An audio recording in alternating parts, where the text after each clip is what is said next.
구독자 여러분 안녕하십니까? 메리 추석 버닝스탁의 김도영입니다. 곧 있으면 민족 고유의 대명절인 추석입니다. 그래서 여러분들께 특집으로 찾아뵀는데요. 한가히 풍성한 보름달처럼 행복으로 가득 차오르시길 바라겠습니다. 오늘 버닝스탁에서는 추석 특집으로 지금까지 여러분께 공개해드린 버닝스탁 중 수익률 베스트 탑 3 그리고 최근 글로벌 시장이 둘러싼 중요 이슈 정리부터 향후 시장 전망까지 함께 알아보는 시간으로 구성했습니다. 그럼 오늘도 버닝스탁 출발합니다.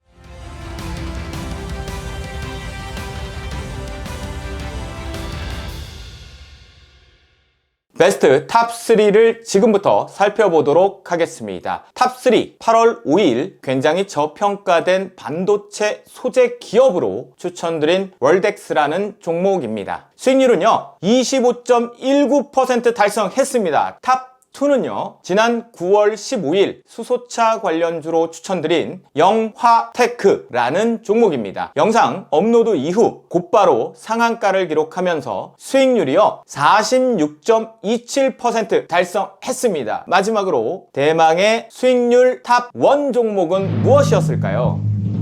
바로 지난 7월 27일 그린 뉴딜 정책 수혜주로 추천드린 삼강 MNT입니다. 수익률은요 무려 184%의 성과를 달성하면서 버닝스탁의 탑 1 왕자로 기재되었습니다. 지금까지 대박 수익을 안겨다 준 버닝스탁 수익률 베스트 탑 3 종목을 소개해 드렸는데요. 영상 시청하시고 하단에 있는 전화번호로 문자 남겨주시고 종목 받아가신 분들 모두 수익 축하드립니다. 앞으로 청인증권TV와 버닝스탁은요 시청자분들의 계좌를 더욱더 풍성하게 만들어 드릴 수 있는 종목으로 찾아뵙도록 하겠습니다.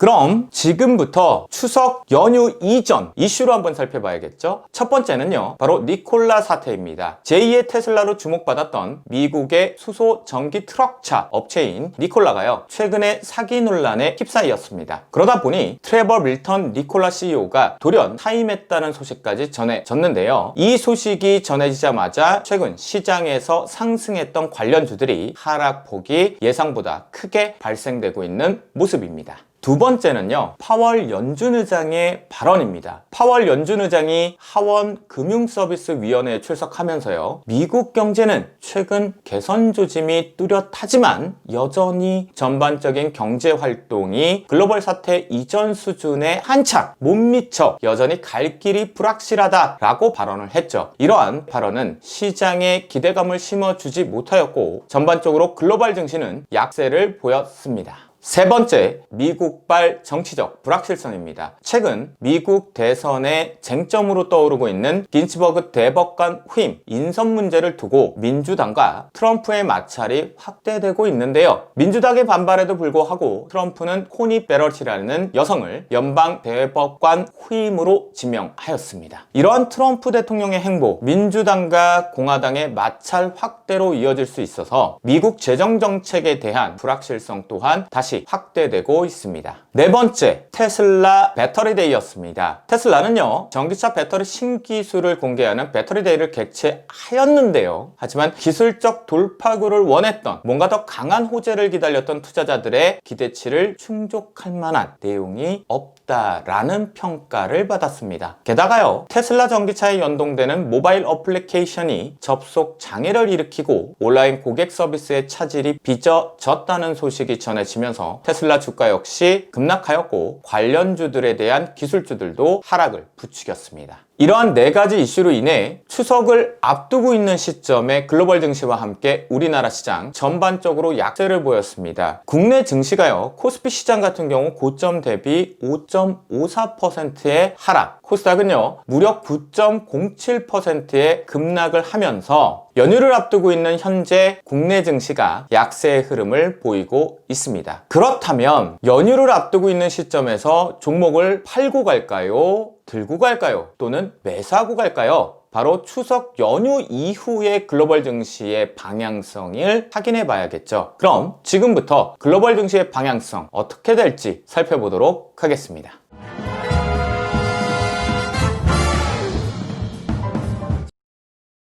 첫 번째 이슈는 아무래도 미국의 정치적 불확실성인 것 같습니다. 앞서 설명드렸던 민주당과 공화당의 추가 부양책을 두고 협상하는 과정에 있는데요. 트럼프 대통령이 민주당의 반발을 무시하고 코니 베럿을 연방 대법관 후임으로 지명하면서 나왔어야 될 추가 부양책 협의에 대한 불확실성이 더 커지고 있습니다. 불확실성이 높아지고 있다는 건 글로벌 증시의 하방 압력은 더욱 높아질 수밖에 없다는 거 기억해 두시기 바랍니다. 두 번째는 미국과 유럽에서의 2차 팬데믹 신규 확진자 수입니다. 최근에 미국의 글로벌 사태 사망자 수가 20만 명을 넘어섰고 IHME에서 경제 재개 확대로 4분기 하루 사망자 수가 급격하게 증가할 수 있다고 주장하였습니다. 그러다 보니까요, 미국과 유럽의 확진자 수가 재차 급증하고 있다라는 게 다시 나타났고요. 심지어 영국 정부는 셧다운 가능성이 높아진 점, 그러면 글로벌 증시의 불안 요소가 추가적으로 하나 생기게 됩니다. 마지막으로 미국 대형 기술주의 반등 여부입니다. 지난주 금요일 미국 증시는 장 막판쯤에 그동안 낙폭이 컸던 대형 기술주들에 대한 반발 매수세가 강하게 유입되면서 큰 폭으로 상승 마감했습니다. 이에 국내 증시도 큰 폭으로 상승 출발을 하였고 추가 상승을 만들어 주었습니다. 하지만 나머지 중소형 기술주들이 대부분 하락세에 있고 JP모건을 비롯한 금융업종 역시 불법 자금 이슈와 함께 추가적으로 5% 내외의 하락하는 모습을 보여주고 있습니다. 그러다 보니 여전히 시장이 뭔가 불안 요소들이 남아있다라고 볼 수가 있겠습니다. 현재 저점이 만들어졌다라고 안도할 수 없는 상태라는 것 꼭 기억하시기 바라겠습니다. 그럼 지금까지 설명해드렸던 여러가지 이슈로 인해서 연휴 이후의 글로벌 증시를 살펴보면 상당히 불안한 흐름을 이어갈 것으로 예상되어지고 있습니다. 이러한 시장 상황에서 살아남기 위해선 과연 어떻게 투자 전략을 수행해야 될까요? 우선 투자를 시행하는 순간부터 손실에 노출되어 있죠. 명확한 투자 전략을 갖추고 실행해야 하는 이유는 리스크를 통제할 수 있게 되고 장기적으로 투자를 시행할 수 있게 됩니다. 그리고 투자 수익률은 급격하게 증가하게 된다는 점. 그래서 명확한 투자 전략을 갖추고 실행하는 것이 굉장히 중요합니다. 대부분의 우리 개인 투자자분들은 좀 아쉬운 게 있죠. 투자 지식이나 경험이 부족하다 보니 올바른 투자 전략을 갖추고 실천하기에는 어려움이 있습니다. 이러한 개인 투자자분들을 위해 청인증권TV에서는 독자적으로 개발한 기준값을 활용한 투자 전략을 제공해드리고 있습니다. 만약 시청자분들 중에 아직 막연한 예측, 그리고 기도매매, 그리고 바람에 기댄 투자를 하고 계신다면 잘못된 투자 습관 이번에 한번 바꾸시면 어떻겠습니까? 청인증권TV와 함께 기준값 매매를 활용해서 일괄성 있는 투자를 통해 여러분들의 자산을 우상향으로 해보시죠. 궁금하신 분들은요, 영상 하단에 있는 번호로 성함을 문자로 남겨주세요. 그러면 안전성 있는 수익 창출이 가능한 기준값 매매 비법과 해당 투자 전략을 수행하여 발굴한 수익성 높은 버닝스탁 종목을 공개해드리도록 하겠습니다. 오늘 준비한 추석 특집 버닝스탁은 여기까지입니다. 영상 끝까지 시청해주셔서 대단히 감사드리며 나가기 전 구독과 좋아요 눌러주시는 센스 아시죠? 가족분들과 함께 즐겁고 풍성한 한가위 보내시길 바라겠습니다. 지금까지 버닝스탁의 김도영이었습니다. 감사합니다.